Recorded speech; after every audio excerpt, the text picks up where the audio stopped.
Sleep walking को medical terms में सोमना एम्बुलिज्म कहा जाता है। ये एक प्रकार का स्लीप डिसऑर्डर है जो नॉन रेम स्लीप के दौरान होता है। असल में बात क्या है दोस्तों, इंसानों में नींद को मोटे मोटे तौर पर दो हिस्सों में डिवाइड किया जाता है। एक होती है रैपिड आई मूवमेंट स्लीप, जिसे रेम स्लीप भी कहा जाता है, और दूसरी होती है नॉन रैपिड आई मूवमेंट यानी कि एन रेम स्लीप। जैसा कि आप इनके नाम से समझ सकते हो, रेम स्लीप में जब हम सोते हैं तब हमारी आईज रैपिडली मूव करती रहती है, आंख बंद होती है लेकिन आई बॉल बड़ी रैपिडली हिलती रहती है। और एन रेम स्लीप में ऐसा नहीं होता। तो सबसे पहले जब हम सोने जाते हैं रात को, हम एन रेम स्लीप में एंटर करते हैं। एन रेम स्लीप की अपने आप में 3 अलग स्टेजेस होती हैं। पहली स्टेज में हमें हल्की हल्की नींद आने लगती है और किसी आवाज या एक्सटर्नल एक्टिविटी पर रिएक्ट करने की एबिलिटी कम हो जाती है। फिर धीरे धीरे ये नींद गहरी होती जाती है और एन रेम की स्टेज 3 सबसे गहरी नींद होती है। इस स्टेज में किसी सोते हुए इंसान को जगाना काफी मुश्किल होता है और अगर जगा भी दिया जाए तो वो इंसान कंफ्यूजन और डिसओरिएंटेड फील करने लगता है। फिर एन रेम की तीनों स्टेजेस के बाद इंसान रेम स्लीप में एंटर करता है और सपने इसी स्टेज में आते हैं। इस स्टेज में हमारा हार्ट रेट बढ़ने लगता है और ब्रेन रिलेटिवली ज्यादा एक्टिव हो जाता है। हमारा दिमाग मेमोरीज को कंसोलिडेट करने के लिए और इमोशंस को प्रोसेस करने के लिए काम करने लगता है। यही कारण है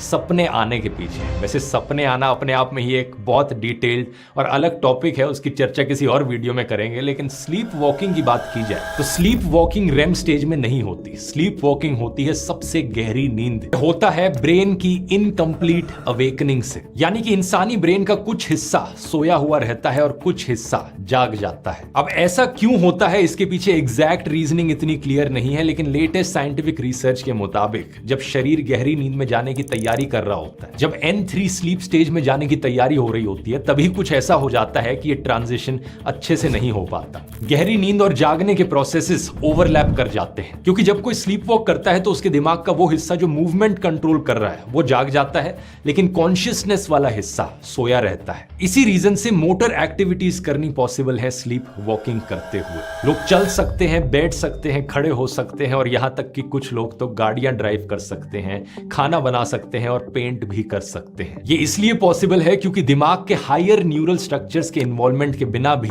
ब्रेन स्टेम और सेरेबेलम जैसे पार्ट्स कॉम्प्लेक्स इमोशनल और मोटर बिहेवियर्स को कंट्रोल कर सकते हैं। हमारे शरीर का ऑटोनोमिक नर्वस सिस्टम आपने स्कूल में पढ़ा होगा, हमारी कॉन्शियस विल के बिना, हमारी मर्जी के बिना सांस लेता रहता है। हार्ट रेट और डाइजेशन जैसे फिजियोलॉजिकल फंक्शंस को कंट्रोल करता रहता है। हमारी बॉडी को इन सभी कामों को करने के लिए सोचने की जरूरत नहीं होती। इसी ऑटोनोमिक नर्वस सिस्टम की 2 ब्रांचेस होती हैं। एक सिंपैथेटिक ब्रांच जो फाइट और फ्लाइट रिस्पॉन्स देखती है, यानी किसी खतरे के समय रिस्पॉन्सेस को कंट्रोल करती है, और दूसरी पैरासिम्पैथेटिक ब्रांच जो रेस्ट एंड डाइजेस्ट रिस्पॉन्सेस को कंट्रोल करती है। स्लीप वॉकर्स में इस ऑटोनोमिक नर्वस सिस्टम को लेकर 2021 में एक बड़ी इंटरेस्टिंग डिस्कवरी हुई। इस रिसर्च ने यह पाया कि स्लीप वॉकर्स में N3 स्लीप के दौरान सिंपैथेटिक ब्रांच में कम एक्टिविटी होती है और पैरासिम्पैथेटिक ब्रांच एलिवेटेड रहती है, यानी कि रेस्ट और डाइजेस्ट रिस्पॉन्सेस ज्यादा एक्टिवेट हो जाते हैं और फाइट और फ्लाइट रिस्पॉन्सेस काफी कम हो जाते हैं। ये एक बड़ी हैरान कर देने वाली डिस्कवरी थी, क्योंकि इससे पहले तक माना जाता था कि स्लीप वॉकर्स के डीप स्लीप में